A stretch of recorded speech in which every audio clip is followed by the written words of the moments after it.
correction bend. Okay. And then just after this bend, put another little correction bend. And then the idea is to have below the wire and back up to the level of the wire. So I need to make these a little bit more accentuated. Now this is the point at which the wire will no longer be flat, and you need to try and get it flat. And so what you have to do is you have to try and hide this side behind this side when you look across it. Yep. And you also have to make sure that when you look across from one side to the other, that the tip bend,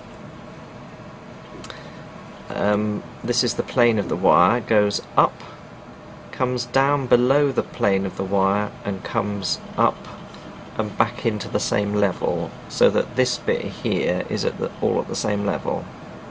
There's a bump above and a bump below, because it's very easy to make this bend look like this, which is in fact a flight of steps. And it's not going to do the same thing. You're going to get two sets of intrusion. So why wouldn't the wire be on the same level on both sides? Well, because this is where the tip's gone in. You see this bracket that sits around this bit here, yeah, is instead of this bracket here where the route's pointing upwards, this one's been tipped distally, and then this one here is still upright. You're trying to make a little bit of wires to compensate for your bracket error, bonding error, and that's your little tip. But of course the wire's no longer flat, so you won't be able to tell anything about it. So those are the three bends. Flatness you can do, symmetry you've just got to put it back on the symmetry chart to make it reasonably symmetrical. And then you've got to get the arch form right for the model that you've been given, so you get intermolar and intercanine widths more or less correct for what you've got. Yeah? And do you measure the intercanine, that's from canine cusp tip to cusp tip, or do you measure it from where you imagine the middle of the tooth to be? Wherever. Doesn't matter. Okay. Okay.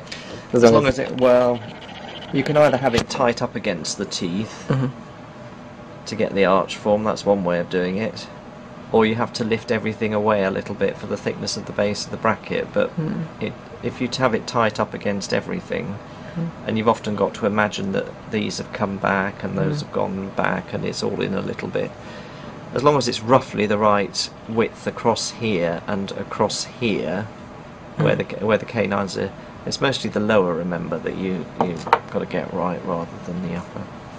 Okay. So that's that one.